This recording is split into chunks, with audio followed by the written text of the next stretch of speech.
Fala pessoal, sejam bem-vindos a mais uma revisão final aqui do Organiza Concursos. Hoje estou eu, professor Tiago, para fazer a revisão final do concurso da Controladoria Geral do Estado de São Paulo. E eu estou fazendo aqui a aula de obras de edificações. É justamente a última aula aqui da nossa revisão. Pessoal, a FGV, para esse concurso, ela não trouxe aquela divisão clássica das 4 grandes áreas da engenharia civil. No entanto, em seu edital, tanto a parte ali de engenharia civil como de obras e concessões, ela trouxe pontos que são característicos das nossas 4 grandes áreas da engenharia civil. E por ser um concurso muito importante, com 10 vagas aqui na nossa área de controle, quando é que nós temos concursos com esse tanto de vagas, né, pessoal? Então, nós decidimos fazer essa revisão como temos feito para outros concursos grandes também, nesse sentido, de dividir, beleza? Então, vou finalizar aqui a nossa revisão, certo, pessoal? Tá entrando aqui um pouco mais tarde, eu tô um pouco gripado, desde já vou pedir um pouco de desculpas para vocês, né? Já estou bem melhor, mas ainda não estou 100%, então, naturalmente, durante essa gravação, eu vou ter que pedir um pouco de desculpas para vocês, por conta um pouco da minha tosse aqui, da minha voz. Mas o importante é que eu vou trazer aqui conteúdo para vocês, certo? No mais, agradecer, como sempre, né, a presença de vocês aqui e pedir para que vocês deixem aquele joinha para fortalecer. Podem entrar em contato comigo para fazerem apontamentos sobre melhorias nas nossas revisões, elogiar o que tiver que elogiar, dizer o que tem para continuar. E é isso. Sem mais delongas, vamos partir aqui para o nosso conteúdo. Bem, pessoal, e antes de trazer essa primeira questão aqui, o que é que a gente tem que lembrar sobre obras de edificações e a nossa banca FGV? Quais são os assuntos que ela mais gosta de cobrar nessa parte de obras de edificações? Concreto, a parte de instalações prediais e a parte de fundações. Então, nossa revisão está batendo muito nesses assuntos, beleza? E eu vou começar aqui justamente com concreto. E aí eu trago aqui uma questão que foi aplicada pela nossa banca FGV no ano de 2025 no concurso da AGESUS. A questão dizia o seguinte: um engenheiro projeta uma laje maciça de concreto armado para a cobertura de uma edificação localizada em ambiente urbano, classificado com agressividade moderada. A laje é quadrada, a resistência à compressão característica do concreto é de 25 MPa e a espessura da laje é estimada em 10 centímetros. A obra também não possui limites rígidos de tolerância da variabilidade das medidas durante a execução, ou seja, trata-se de obra corrente e a laje não será revestida. De posse dessas informações, o cobrimento nominal requerido para atender os critérios de durabilidade dispostos na NBR 6118 de 2023 vale. Então, para que a gente possa resolver essa questão, primeiramente, vamos falar aqui um pouco mais sobre as classes de agressividade ambiental. Pessoal, essas tabelas são muito importantes. Caem muito aqui na FGV e caem muito nos concursos em geral da engenharia civil.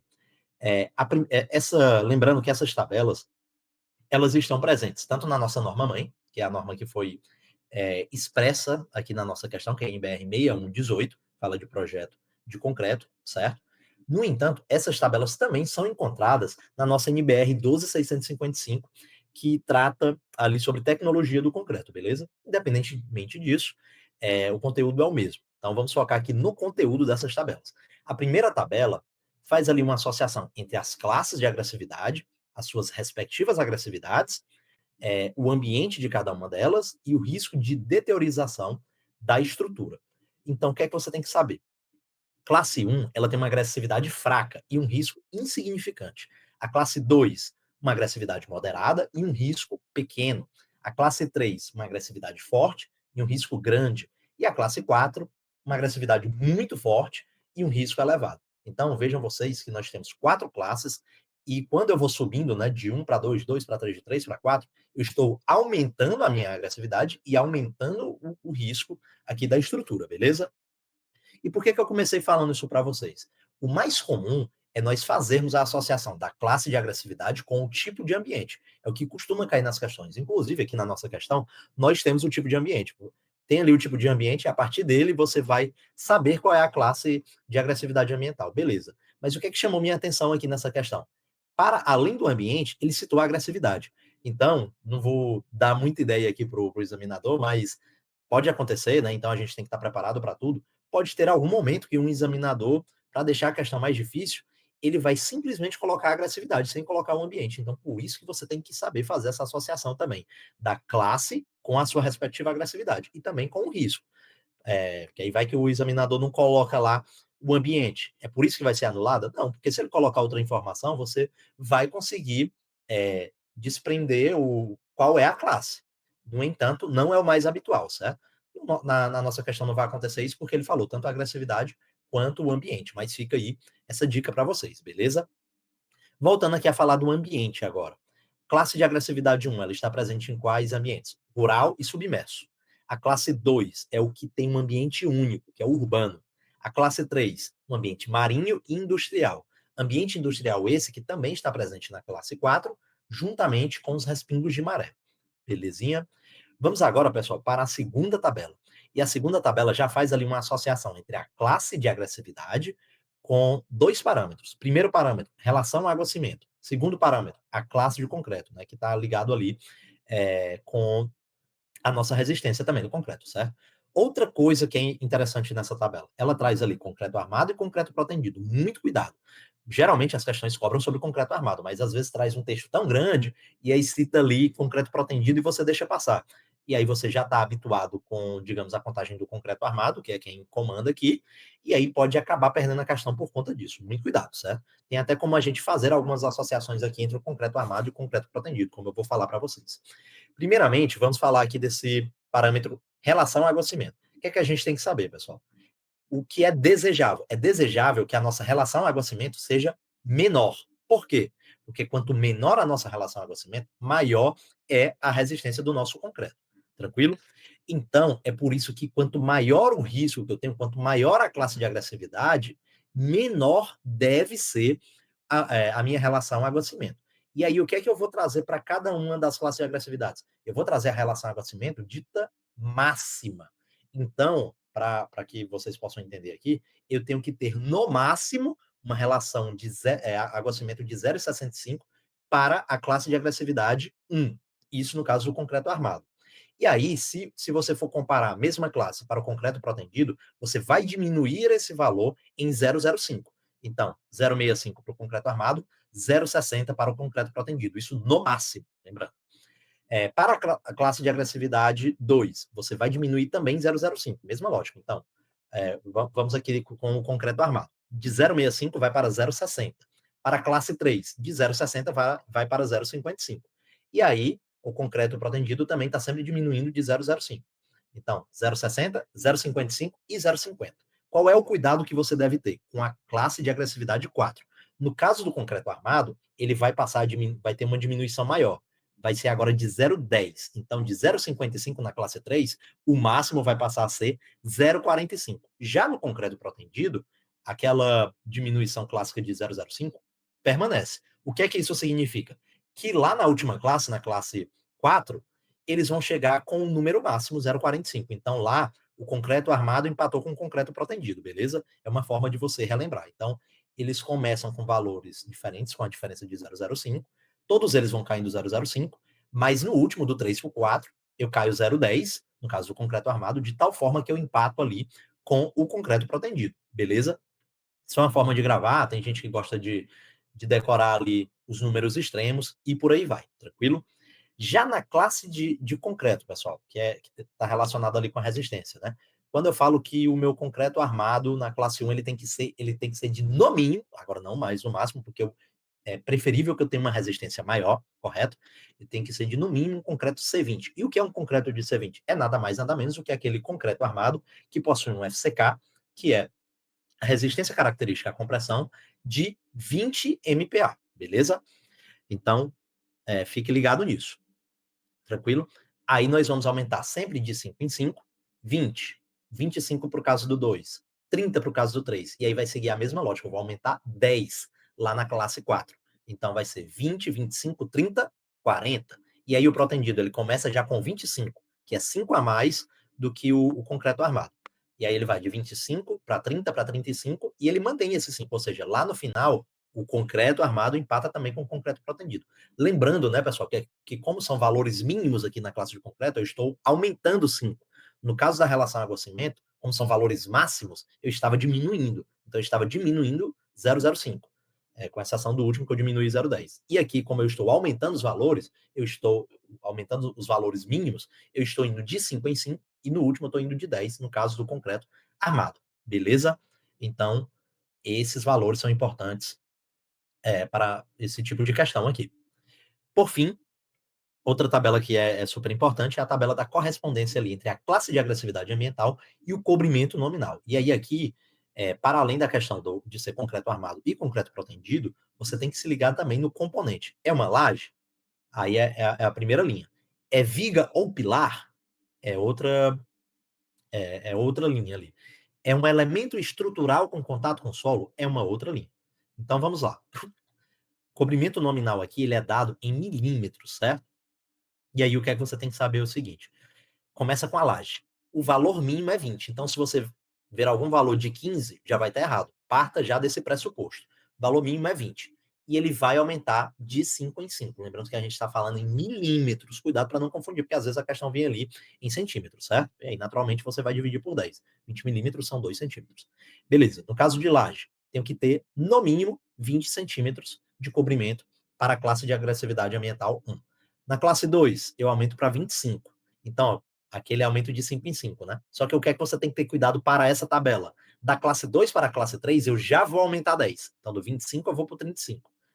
E da 3 para 4 eu vou aumentar de novo 10. 35 eu vou para 45. Cuidado para não esquecer isso. Já no caso ali de viga pilar, eu começo com 5 a mais, então eu venho 25, eu aumento 5, vai para 30, eu faço esse mesmo aumento de 10, de 30 vai para 40, e de 40 eu aumento para 50. Então, no finalmente, não empatou. Por que, que não empatou? Porque eu não estou comparando ali concreto armado com concreto protendido. Lembrem-se disso, né? Então, aqui não teve um empate no final. Ele continuou com 5 a mais, certo? No caso da segunda linha, porque eu estou comparando concreto armado com concreto armado. Isso fazendo uma analogia à tabela anterior, certo? No caso de elementos estruturais em contato com o solo, ele começa com 30. No entanto, ele mantém o 30 ali para a classe de agressividade 2. E aí, a partir do 2, ele vai estar empatado com viga pilar. Então, viga e pilar é 25, 30, 40, 50. Já elementos estruturais em contato com o solo é 30, 30, 40, 50. Então, classe 2, 3 e 4 são iguais ali à parte de viga e pilar. Seria diferente apenas para a classe 1, que seria 25 e 30. Cuidado com isso. Concreto protendido. Nesse caso aqui, pessoal, dessa tabela, vocês vão perceber que a gente não está empatando. Mesmo se eu comparar a laje do concreto armado com a laje do concreto protendido, o concreto protendido vai estar ganhando por 5, né? Mas a lógica vai ser a mesma que eu utilizei aqui, dos aumentos. Então, o concreto protendido aqui, ele vai seguir a mesma lógica de aumento entre as classes. Então, ele começa com 25, que é 5 a mais do que a laje do concreto armado, depois vai para 30, aumentou 5, aí aumenta 10, 40 e depois aumenta 50. Então, você quer comparar essa tabela aqui, concreto armado com concreto protendido, o mesmo elemento vai ser sempre 10 a mais. Você vai fazer o teste com viga e pilar e vai ver que é a mesma coisa desculpa, vai ser sempre 5 a mais. Você vai ver a mesma coisa que em viga pilar. Lá no concreto armado começava com 25, aqui vai começar com 30. Aí 30, 35, que aumenta 5, e depois os aumentos de 10. 35 vai para 45, 45 vai para 55. Então, eu tentei trazer a lógica que me ajudava a aprender, pessoal, mas realmente não é fácil, é questão, isso aqui você tem que estudar sempre, e é uma informação que você tem que estudar ali nas vésperas da sua prova para fortalecer ali a sua memória de curto prazo. Por isso que eu quis trazer isso aqui na nossa revisão de hoje, beleza? E aí aqui, vamos para o caso prático da nossa questão. Então ele dizia que era uma laje maciça de concreto armado. Ele falava de um ambiente urbano com agressividade moderada, ou seja, nossa classe é a classe 2. E aí ele falava também que a obra não possuía limites rígidos de tolerância. Ele perguntava qual era o cobrimento nominal para atender os critérios de durabilidade disposta na NBR 6118. Pessoal, uma coisa que eu gosto de chamar a atenção nessa questão. Tem algumas informações que eles trouxeram aqui que foram irrelevantes para a gente responder, que seriam irrelevantes para respondermos a nossa questão. Então, muito cuidado com isso. Às vezes, a questão traz uma série de informações e nem sempre essas informações serão utilizadas, beleza? Então, vamos lá. A gente tem aqui uma laje, nós temos a classe 2, porque é um ambiente urbano, e ele quer saber qual é o cobrimento nominal. Então, e aí ele fala também que não tem um limite de tolerância. Então, é simplesmente aquele valor que está ali na tabela, certo? Então, primeiramente, classe agressividade moderada, ambiente urbano, nós temos aqui a classe de agressividade 2. E aí, ele fala que é uma laje de concreto armado. Então, eu vou olhar aqui na laje de concreto armado na classe 2. Então, a laje, que é o primeiro elemento, ela começa com 20, no caso de concreto armado. Para a classe 2, ela aumenta mais quanto? Mais 5. Então, o valor que eu queria aqui na nossa questão seria 25 milímetros ou 2,5 centímetros. Como ele pediu em milímetros, letra C, 25 milímetros. Gabarito aqui da nossa questão. Vamos para a próxima, pessoal. Pessoal, essa questão cai direto. Eles gostam bastante de cobrar os tipos de ensaio de concreto. E assim, esse aqui é um tipo de ensaio que cai bastante, né?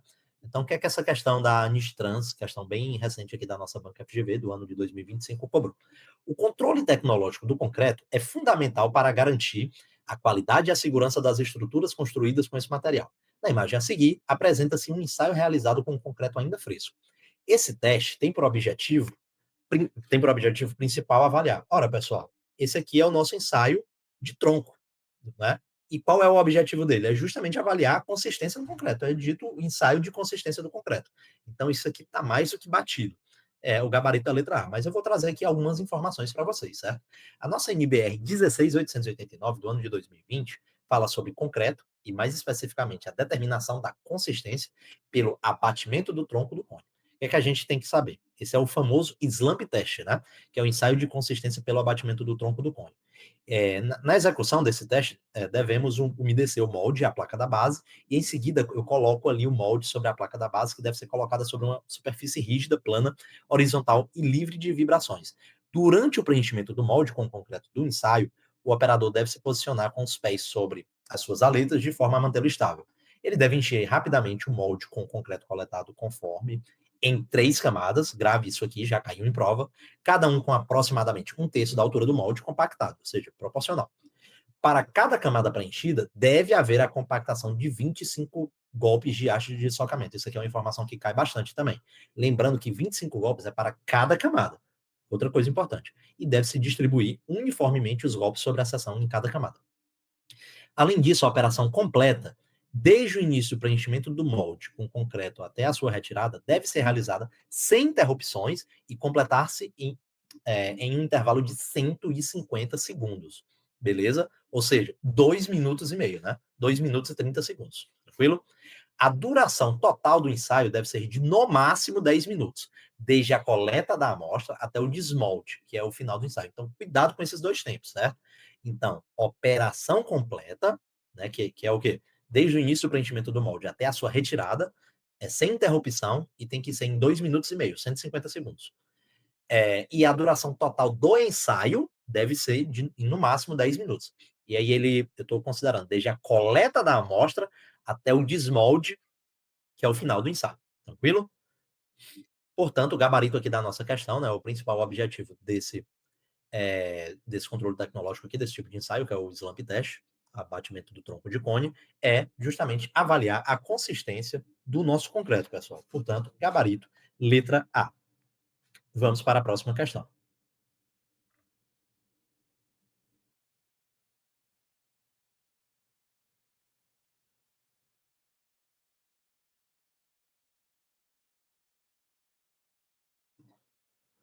Pessoal, mais uma questão aqui aplicada no ano de 2025. Já essa questão ela foi aplicada para o cargo de analista de controle externo do Tribunal de Contas do Pernambuco.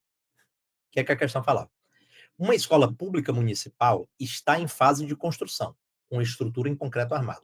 Para verificar a conformidade da obra com as normas técnicas, o engenheiro foi designado para inspecionar se as dimensões dos elementos estruturais estão de acordo com as normas técnicas.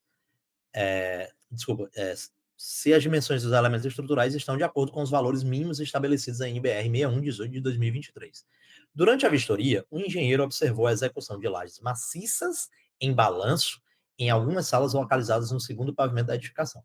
De acordo com a nossa NBR 6118 de 2023, a espessura mínima exigida para esse tipo de laje é de quanto? 7, 8, 10, 12, 14.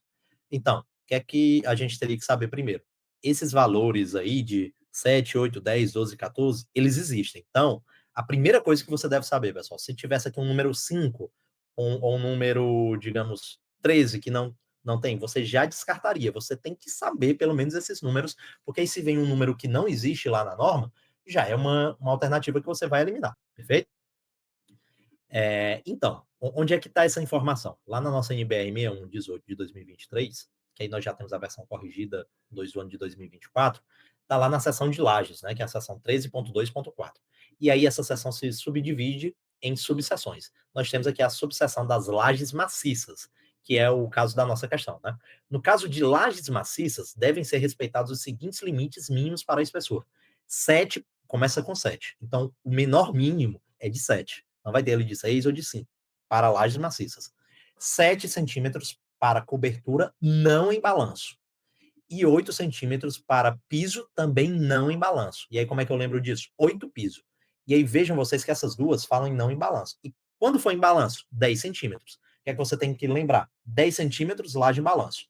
No entanto, se for cobertura não em balanço, 7. E se for piso não em balanço, 8. Aí tu vai lembrar de 8 piso. Os dois terminam ali com O.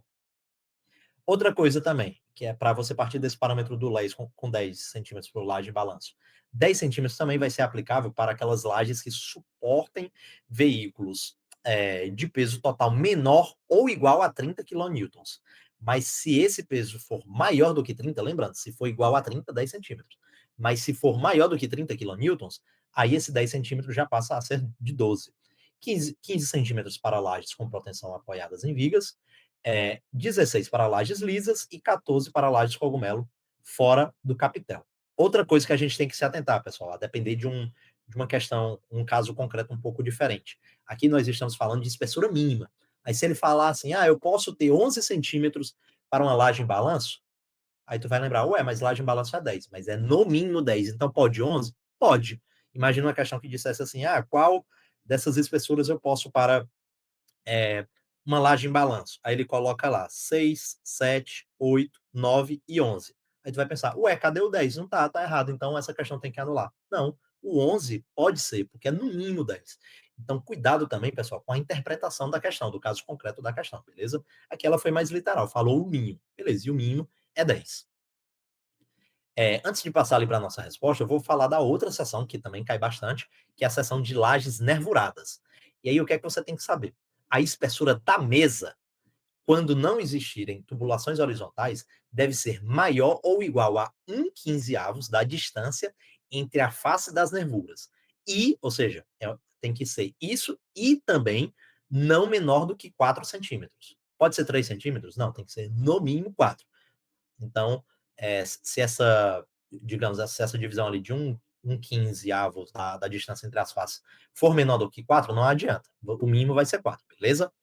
Outra coisa, o valor mínimo absoluto da espessura da mesa deve ser de 5 centímetros quando existirem tubulações embutidas, porque aquilo que eu falei ali de 4 centímetros e de um 15 avos da distância entre as faces é para quando não existirem tubulações horizontais. E quando existirem as tubulações embutidas de diâmetro menor ou igual a 10, ou seja, as menores tubulações possíveis, aí esse valor mínimo absoluto passa a ser de 5 centímetros. 4 centímetros não vai ser mais suficiente, certo? E se eu tiver tubulações com diâmetro maior do que 10 milímetros, lembrando que 10 milímetros é 1 centímetro, a mesa vai ter espessura de quanto? De 4 mais o diâmetro. Então, pensa comigo. Se eu tiver ali justamente 10 milímetros, né? 10 milímetros não, porque ele vai cair na outra regra. Na outra regra, mas se eu tiver 11 milímetros é 1,1 centímetro. Ou seja, eu vou ter 4 mais 1,1. No caso, vai ser 5,1, que seria maior do que o mínimo absoluto ali para essas tubulações menores. Então, grave essa informação, beleza? E outra coisa, vai ser 4 centímetros mais 2 vezes o diâmetro no caso de haver cruzamento dessas tubulações. Outra informação importante. Principalmente essa segunda aqui, eu não me recordo assim de já ter caído, mas aquela coisa, a partir do momento que essa sessão já caiu, daqui a pouco um examinador vai pegar um caso concreto aqui e fazer esse tipo de questão. Se eu fosse examinador, eu ia cobrar alguma coisa nesse sentido aqui, porque eu acho que é uma questão mais inteligente, beleza? Por fim, a espessura das nervuras, cuidado, nós estávamos falando do quê? Da espessura da mesa. Agora falando da espessura das nervuras. A espessura das nervuras não pode ser inferior a 5 centímetros. E nervuras com espessura menor do que 8 não podem conter armadura de compressão. Muito cuidado também com essas informações. E aí, voltando aqui para a nossa questão, nós temos uma estrutura em concreto armado e nós temos a execução de lajes maciças em balanço. Então, a minha espessura mínima exigida para esse tipo de laje vai ser de 10 centímetros, como vimos. Portanto, o gabarito aqui da nossa questão é a letra C. Organiza neles. Pessoal, agora eu vou trazer um pouco aqui sobre patologias para vocês. Aproveitar essa questão aqui que caiu na prova também do TCE Pernambuco, mais para o cargo de auditor de controle externo, e vou tentar fazer uma breve revisão aqui sobre essa parte de patologia, beleza? O que é que essa questão dizia? Solicitou-se a um engenheiro a avaliação estrutural de uma laje de concreto armado que apresenta fissuras em sua face superior, como demonstrado esquematicamente no desenho a seguir. Ao observar as trincas, o engenheiro conclui corretamente que a causa possível do seu aparecimento é. E aí nós temos uma série de coisas aqui. É, vocês vão perceber, né, pessoal, estudando isso, que algumas coisas nós conseguiríamos eliminar de cara, né? Essa questão da torção, por exemplo, do momento envolvente, quando você aprender ali como é o esquema dela, certo? Mas vamos fazer aqui um breve resumo sobre isso. Então, vamos falar sobre patologias e os tipos de fissura. Vamos começar aqui com fissuras de tração e de compressão. Lembrando que quando eu falo de fissuras de compressão, eu estou falando de esmagamento, né? Eu estou comprimindo o, o meu concreto. Então, eu estou esmagando ele, certo? Cuidado com isso. Vamos lá, uma ilustração aqui da fissuração de tração. E aqui eu estou trazendo, pessoal, figuras do nosso Organiza Book de patologia, certo? Que nossos alunos têm acesso aqui. É um material fantástico que nós fizemos aqui, o professor Emanuel que fez esse material, então é um material muito bom. Então vamos lá. Primeiramente aqui sobre fissuras de tração. Quando eu estou tracionando o concreto, né, ou seja, eu estou puxando o concreto, ele vai acabar fazendo essas cavidades que elas são aqui verticais dentro da viga. No caso aqui, a gente está vendo a seção de uma viga, por exemplo. Então grave essa figura aqui que pode cair na sua prova. Apesar de eu não ver muito, né, esse tipo de cobrança, mas eu quis trazer aqui para vocês, certo? Fissuras por compressão em corpos de prova. Aí nós temos ali sem confinamento, o primeiro caso, né? E aí nós temos fissuras verticais também, mais próximas, e no caso com confinamento, que tem esses quadradinhos ali nas extremidades, né, que é para representar o confinamento, eu tenho também fissuras verticais, mas elas não vêm todas de baixo para cima, de cima para baixo. Elas são mais espaçadas, certo? Então é isso aqui que vai diferenciar o sem confinamento, que é mais regular, e o com confinamento, que é mais irregular. Beleza? Outra coisa, no caso de fissuras, a compressão atuante sobre vigas, nós vamos ter fissuras horizontais próximas à face superior da nossa viga, beleza? Que é justamente onde estão ali esses esforços de compressão, porque a nossa viga ela vai flambar assim, né? E aí, nessa parte de cima, é justamente onde ela vai estar sofrendo ali o esforço de compressão. É por isso que as fissuras vão aparecer na face superior, beleza? Aí, no caso das fissuras de compressão em lajes, aí a gente tem que ver como é que fica na parte inferior e na parte superior. É, o que está representado aqui mais à esquerda na nossa figura, né? Que o A é na laje inferior, na face inferior, e no B na face superior. Então, o que é que você tem que saber aqui? Quando eu tenho aqui a fissuração por esmagamento do concreto, né, que é o que eu falei para vocês, a compressão, isso ocorre porque, como eu estou comprimindo o meu concreto, eu estou reduzindo a sua espessura, certo? E aí as fissuras elas surgem na face inferior, que é o primeiro caso aqui. E aí, como é que você vai diferenciar? Para, para eu caracterizar aqui a face inferior, eu vou estar com duas seções sólidas, certo? Porque aí eu estou olhando de baixo para cima, eu estou olhando a inferior. E quando eu estou representando a superior, a minha inferior está embaixo, então ela está ali tracejada. É por isso que eu represento a superior dessa forma. Com esse, quando eu estou olhando para a superior, eu estou vendo esse tracejado. E quando eu estou olhando a inferior, não estou vendo o tracejado, eu estou vendo as linhas contínuas, certo? Foi assim que eu aprendi, espero que vocês aprendam dessa forma também, ou caso vocês já tenham aprendido de outra forma, tranquilo. Aí voltando aqui para o nosso caso da face inferior. Como é que essas fissuras vão surgir aqui por compressão? Elas vão estar ali nos quatro cantos, né? E vão ser fissuras, vejam vocês, elas serão horizontais, tranquilo? E estão ali nos quatro cantos, ou digamos, nas quatro faces, não nos cantos exatamente, não, não ficam nas arestas, elas ficam meio que na metade de cada uma das faces. Acho que assim fica mais bem explicado, tranquilo? e ela confunde muito com uma outra de flexão que a gente vai ver adiante. Essa outra aqui, que é no caso as fissuras que aparecem na face superior, já é mais característica. Então, eu tenho aqui a fissuração por esmagamento, ou seja, compressão, certo? Também devido à redução da espessura, porque como eu estou comprimindo o concreto, eu estou reduzindo a minha espessura, e aí essas fissuras elas vão surgir onde? No centro da laje. E são fissuras também horizontais, beleza? No entanto, elas vão aparecer no centro da laje e não mais próximas ali a as faces da laje, beleza? Então essa é uma forma aqui de você aprender ou decorar. Agora vamos falar sobre as fissuras de flexão. Primeiramente aqui, em vigas. Como é que você vai ver, né? E aqui a gente traz justamente de questões que costumam cair. Eu tenho ali uma viga, primeiramente mais contínua, né, com dois apoios. Nesse caso, as minhas fissuras de flexão, elas vão aparecer ali onde eu tenho o momento ali embaixo, na parte de baixo da viga, certo? Então, são fissuras que vêm ali mais no meio e são verticais e ficam ali mais no meio da viga, beleza? Já no caso de uma viga em balanço, ela vai estar próxima ao balanço, vindo de cima para baixo. E também elas serão verticais, beleza?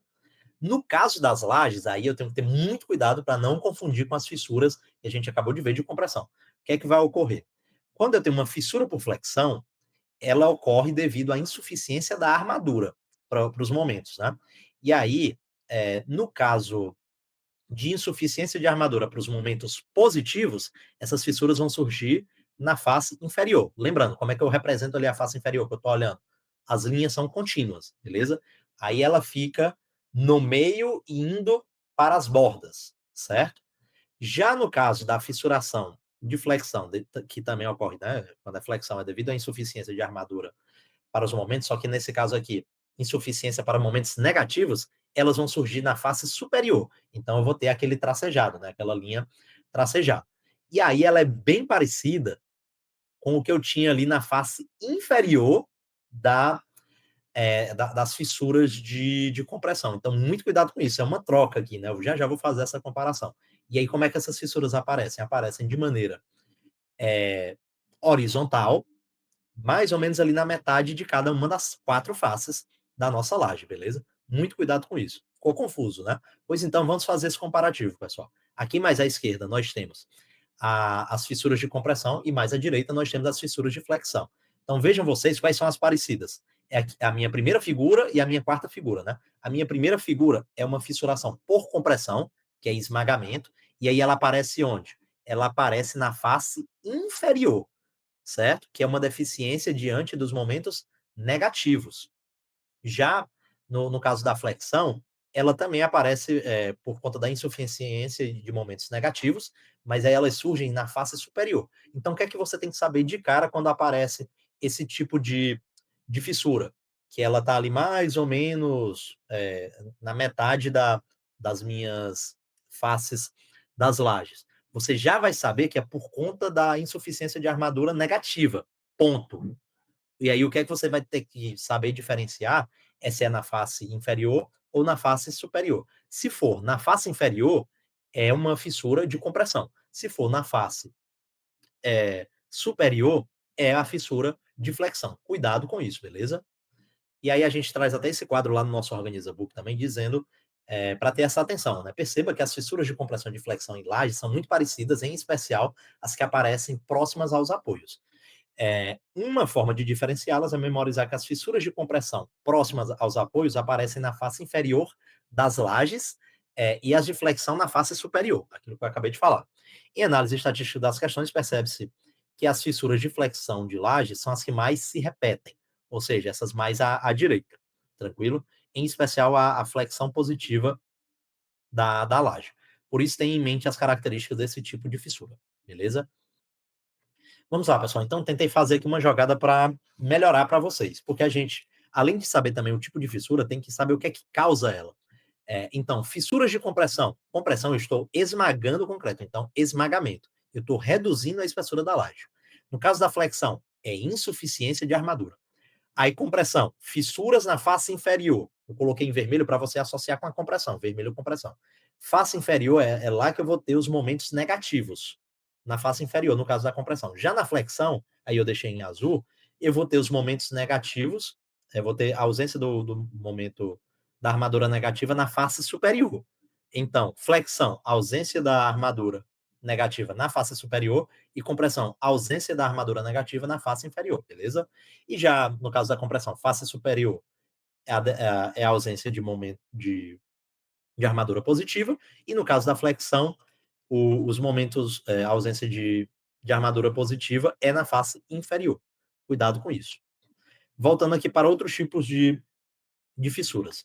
Nós temos as fissuras de cisalhamento. Aí elas são mais simples, né, pessoal? Elas são aquelas que estão aqui na diagonal, são próximas ao apoio e fazem geralmente um ângulo ali de 45 graus, né? Na figura 24 aqui, nós temos essas fissuras atuantes sobre vigas, e na figura 25 nós temos ali as decorrentes de dilatação térmica, e que também são fissuras de cisalhamento, tranquilo? Torção também é bem característica, né? Essa questão de estar dando várias voltas ali na viga, essas são as fissuras de torção. Aí, outro tipo aqui de fissuras, momentos volventes, ela é um tipo de fissura também bem característico, né? Que elas ficam ali próximas aos apoios, mas aí você tem que saber diferenciar se é na face superior ou na face inferior. Primeira coisa que você tem que lembrar, face superior é aquela que é tracejada, aquilo que a gente já falou. E se as duas linhas forem contínuas, é face inferior. E aí como é que você vai diferenciar? Quando é na face superior, vejam vocês que ela está bem ali sempre nos apoios, beleza? Ela não está saindo do apoio, ela está presente nos apoios.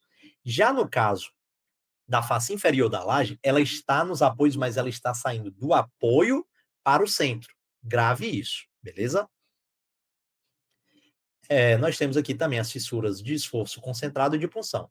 A de esforço concentrado, ela lembra um pouco aquele esforço de tração que a gente viu ali no começo, né?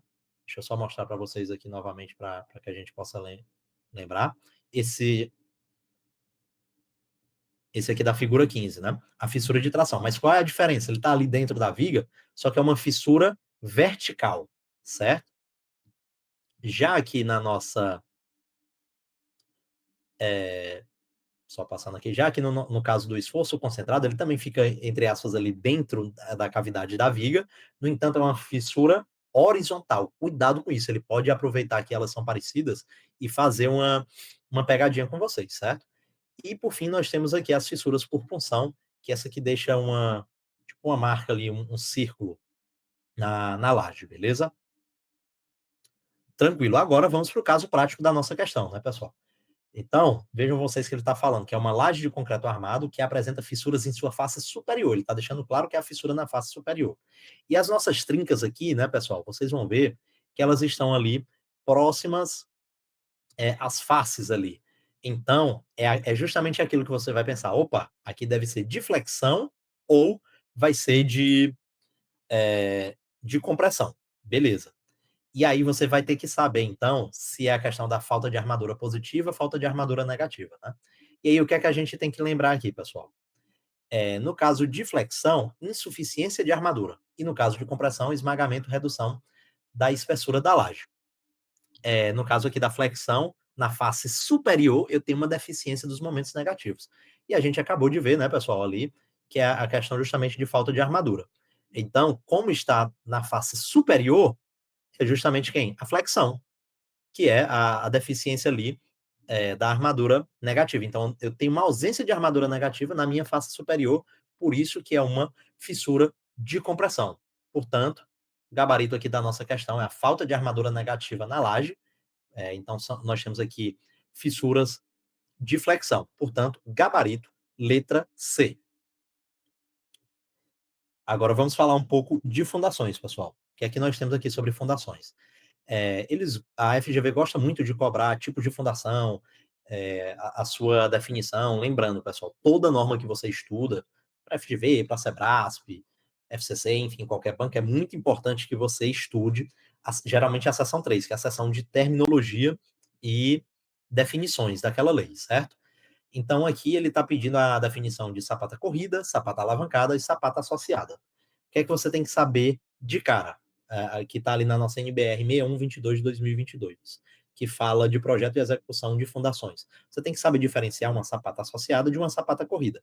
Sapata associada é uma sapata comum a dois pilares, ou seja, que ela pega mais de um pilar, comum a dois pilares.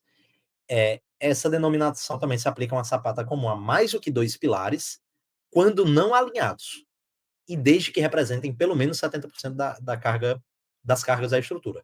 Já a sapata corrida, ela é sujeita à ação de carga distribuída linearmente ou 3 ou mais pilares ao longo de um mesmo alinhamento. Então isso aqui diferencia, né? Desde que representem menos de 70% das cargas.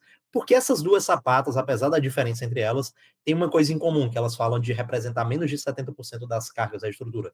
Porque se representar mais de 70%, aí eu vou ter um radier, certo? Cuidado com isso.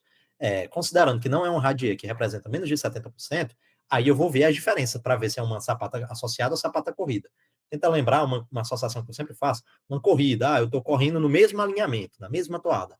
Então, mesmo alinhamento, carga distribuída linearmente, que é um alinhamento, né?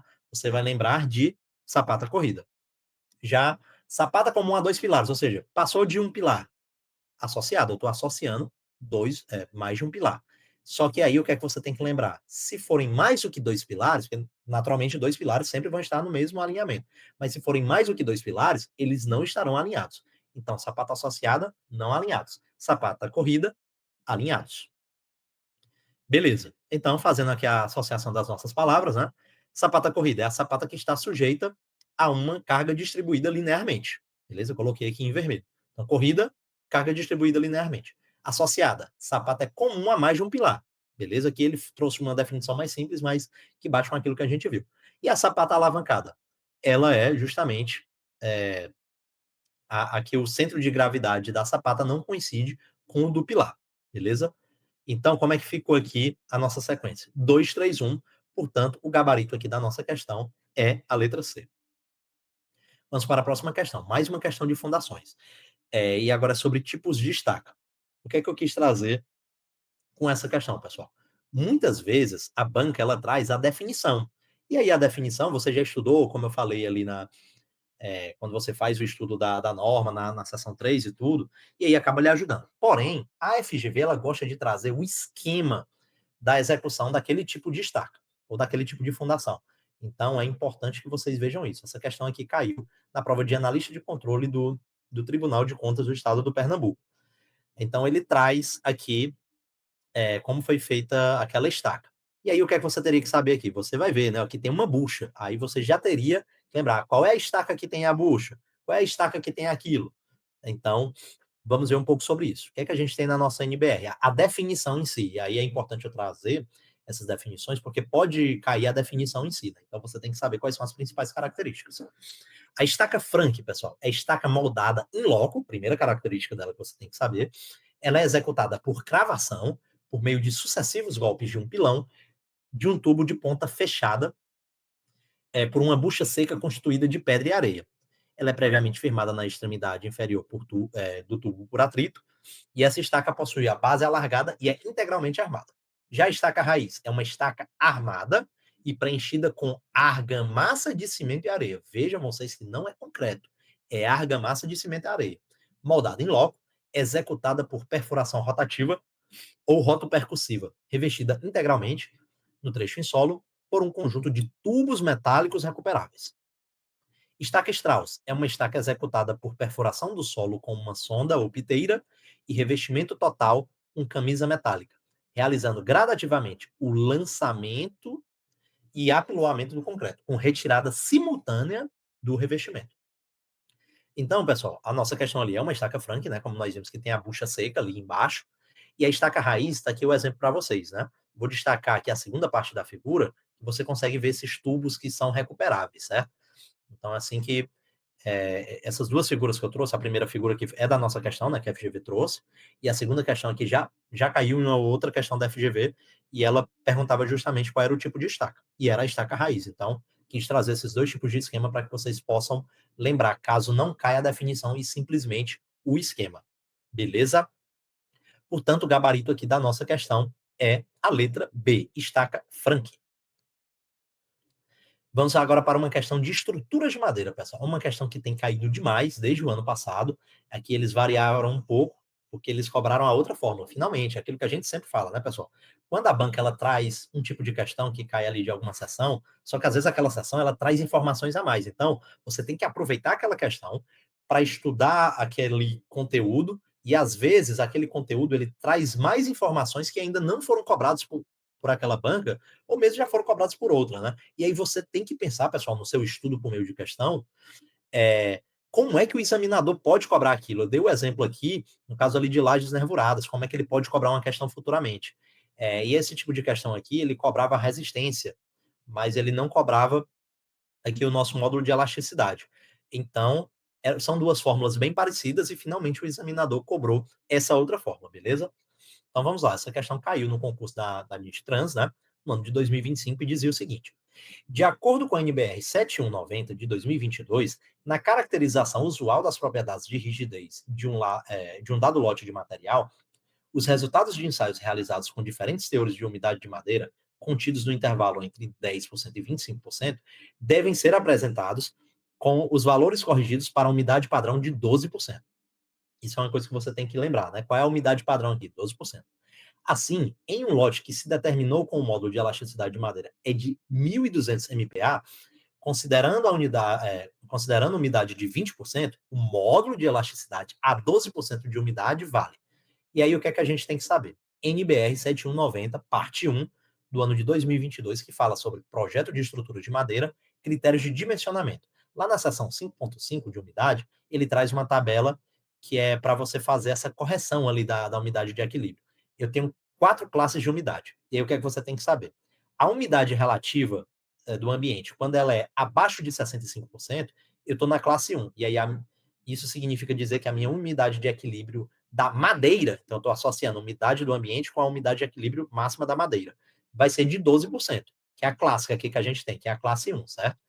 Quando eu passo de 60, quando eu fico no intervalo da umidade do ambiente de 65% a 75%, 75% inclusive, essa umidade de equilíbrio da madeira, umidade máxima, ela passa de 12 para 15%.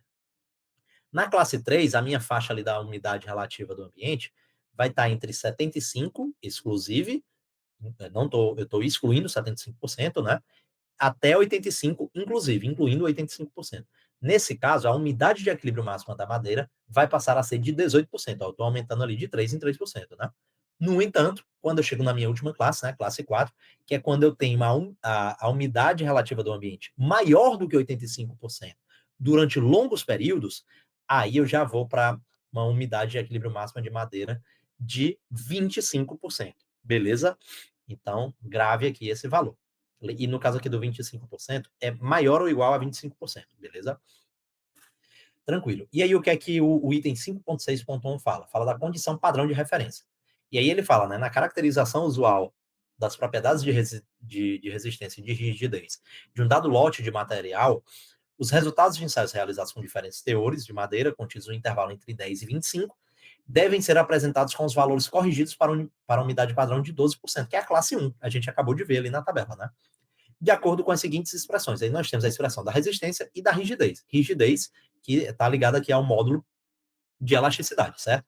A resistência eram as questões que estavam caindo, pessoal. Já vi 3 questões caindo sobre isso aqui, né? E agora ele finalmente cobrou sobre rigidez. Então, o que é que muda da fórmula? A fórmula é a mesma. Eu vou estar comparando resistência com resistência e rigidez com rigidez. Né? Então, a resistência ou a rigidez corrigida ali para a umidade padrão de 12 vai ser igual à resistência ou à rigidez da umidade que foi apresentada na questão, né, de um valor entre 10 a 25%, vezes 1 mais. Aí eu vou ter um fator multiplicativo, que eu vou pegar essa umidade da questão e vou diminuir de 12, que é o número que eu vou corrigir, e vou dividir por 100. Mas o que é que vai mudar na fórmula? Se for a resistência, essa diferença eu vou multiplicar por 3. Aí vou dividir por 100 e vou somar mais 1. E no caso da rigidez, essa diferença eu vou multiplicar por 2, dividir por 100 e somar por 1. Então, essa aqui é a diferença da nossa fórmula. Então, resistência, fator multiplicativo, 3. Rigidez, fator multiplicativo, 2. Ora, a nossa questão queria saber da rigidez. Então, é o fator multiplicativo 2. Então, qual é a nossa fórmula aqui? A rigidez corrigida para a umidade 12, ela é igual à rigidez do intervalo, né, que no nosso caso é para 20, né, 20% de umidade, vezes 1 mais 2, que é o fator aqui da rigidez, multiplicado pela diferença. E qual é a diferença? 20 menos 12. 12 é o parâmetro e 20 é aquilo que está, que é o caso concreto. 20 menos 12, 8. Ora, 2 vezes 8, 16. 16 dividido por 100, 0,16. Você vai pegar 0,16 e vai somar com 1, eu vou ter 1,16. Em resumo, a minha, a minha rigidez corrigida para a umidade de 12% é igual a 1,16 da rigidez dada para 20%. E quanto é essa rigidez que foi informada na questão? 1.200. Então, a minha resposta vai ser simplesmente 1,16 vezes 1.200, totalizando ali 1.392 MPa. Portanto, nosso gabarito aqui é a letra C.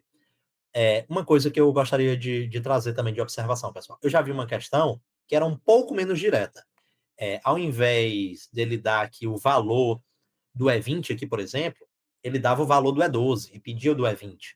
Então, é só a questão matemática mesmo de como você aplicaria aqui na forma. Cuidado com isso, a leitura, para você saber as informações que foram dadas na questão, onde você vai utilizar ela na fórmula, beleza? Muito cuidado com isso. Vamos aqui para a próxima questão. Pessoal, agora a questãozinha aqui de instalações prediais de esgoto sanitário. Essa questão despenca, pessoal, ela cai. Prova sim, prova não. Então, daqui a pouco, pode não cair na prova de vocês, mas ela vai voltar a cair, porque é uma questão que sempre é cobrada aqui pela FGV. Eles gostam muito dessa questão aqui dos diâmetros e das declividades mínimas, né? Então, ele traz um esquema aqui da instalação de esgoto sanitário de uma edificação e traz uma tubulação que ele chama de tubulação X, que sai ali de uma pia de cozinha. Ele quer saber qual é o diâmetro e quer saber qual é a declividade mínima. E aí você pergunta, poxa, eu tenho que decorar o diâmetro? Infelizmente tem, porque eles cobram bastante, né?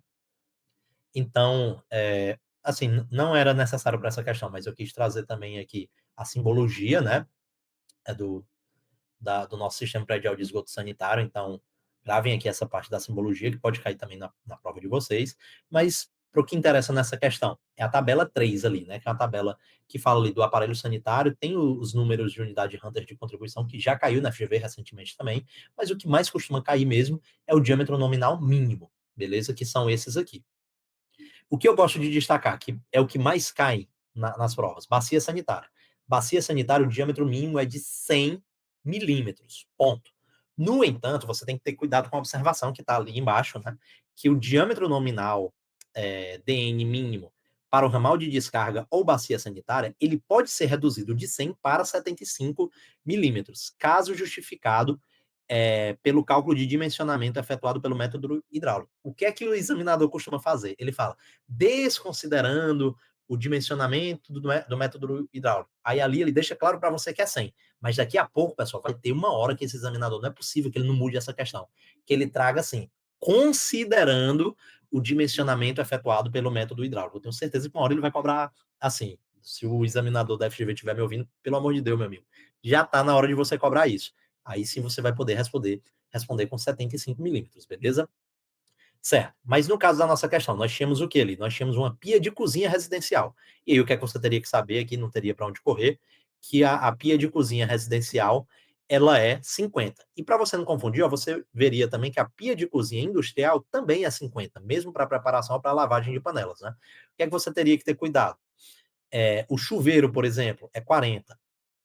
E o lavatório, diferente de pia, lavatório de residência e lavatório de uso geral é 40. Cuidado com essa diferenciação aí, beleza? Certo. Outra coisa que é clássico também, de cair em qualquer banca, aqui na FGV, em qualquer outra, a questão ali dos ramais de descarga de esgoto, a parte da declividade, né?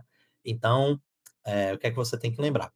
Todos os trechos horizontais, eles devem possibilitar o escoamento por gravidade. E aí tem que apresentar uma declividade constante. E aí eu tenho as declividades mínimas. Quais são as declividades mínimas? 2% no caso de tubulações com diâmetro nominal igual ou inferior a 75 e 1% para tubulações com diâmetro nominal igual ou superior a 100. Cuidado, pessoal, aqui são as declividades mínimas. Então, eu posso ter 3% para um diâmetro nominal igual ou inferior a 75? Posso. Eu posso ter 2% para um diâmetro nominal igual a 100? Posso. Eita, professor, mas você falou 2, mas o 2 é do outro. Certo? Eu falei isso para confundir mesmo. Por quê? Porque pode cair na prova de vocês. Eu estou dizendo o que é que pode ter e não o valor da declividade mínima. Geralmente, a questão, o examinador, ele não pega muito isso. Ele gosta de ir para o que está escrito na norma, que é a declividade mínima. Mas eu estou apenas ajudando vocês a interpretarem. Então, se ele dissesse declividades possíveis, aí você tinha que ter cuidado com isso, beleza? E aí, vamos lá. Como é que você resolveria essa questão? Você tem lá só dois tipos aqui, ó, de diâmetro, 40 e 50. Aí tu não sabe, tu tá na dúvida, eita, não sei se é 40 ou 50. Mas vou começar a tentar eliminar. Por quê? Qual é a outra informação? Declividade mínima. Qual é a declividade mínima, tanto para o de 40 quanto para o de 50 centímetros? Eles estão abaixo do diâmetro de 75. Ou seja, a declividade mínima é 2%. Então, onde tem 1%, eu já corto. Eu já eliminaria letra A e letra B. Por que, que eu eliminaria a letra C também? Porque ele quer uma declividade mínima, e a declividade mínima é 2%. Por isso que sobraria B ou E. No entanto, eu pergunto para você, esse diâmetro aqui poderia ter, desculpa, esse tubo aqui, ele poderia ter uma declividade de 3%, que é o caso da letra C? Poderia, mas qual é a pergunta aqui? Declividade mínima. A declividade mínima é de 3%? Não, é de 2%. Mas faço questão de ressaltar para vocês que poderia sim ter uma declividade de 3%, porque é acima do mínimo de 2%, beleza?